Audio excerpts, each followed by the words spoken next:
Ya Allah, Allahu Rabbi, takut saya tengok ni kabel flyover semua ni. Tengok masuk konduit bawah je sampai dekat atas ni.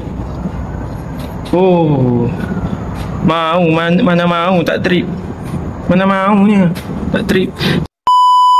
Kalau tuan tengok dekat sini, ni adalah kerangka besi. Sebelum tuan naik kat kerangka besi ni, kalau boleh pakai ni dulu, ataupun kita panggil voltage tester. Cek dulu dekat besi tu, kok ada leakage ke tak. Okey, sekarang ni saya cek, okey, tak ada apa-apa masalah lah. Ataupun kalau tak ada voltage tester, pakai je test pen.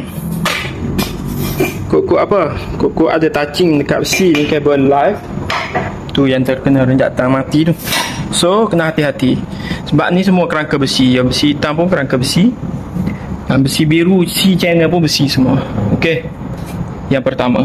Yang kedua, bila kita naik, Allahu Rabbi, takut saya tengok ni kabel flyover semua ni. Tengok masuk konduit bawah je sampai dekat atas ni.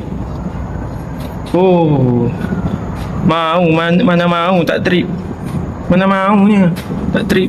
Sebab apa? Kadang-kadang kalau ada musang, ada burung, dia touching kabel, ada tikus yang apa kita panggil, yang gigit kabel ni, touching dekat besi body ni, mungkin ada trip.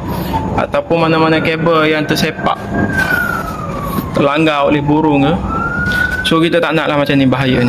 Sistem pendawaian yang tak mengikut spek ST. Tengok ni, apa ni macam ni. Okey,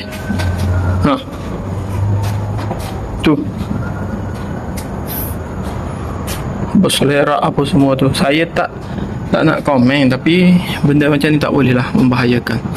Pakai trunking cantik dah atas ni, trunking 2x2 ni, tapi tak bungkus elok-elok. Tengok, nanti saya zoom dekat. Okey, kat sana Mi.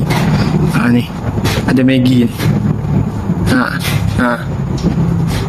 Mana mau tak trip.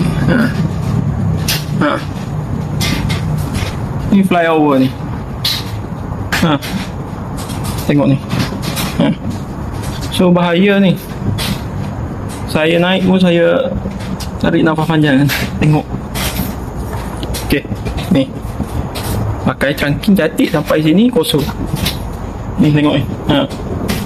Tu. Ini kalau arus bocor, kabel live bocor, kabel neutral bocor, tersentuh besi ni, alamatnya alam sebalik mata lah. Kalau siapa-siapa nak repair atas ni, tersentuh. Sebab tu saya nasihatkan, tak kira lah kepada wireman ke, kepada customer ke, kalau boleh berhati-hati kalau kerangka besi. So sebelum naik, cek dulu dekat besi tu ada supply ke tidak. Okey, perkongsian lah. Kadang-kadang benda ni kalau tak hati-hati, walaupun pro pun maut menimpa kalau tak berhati-hati.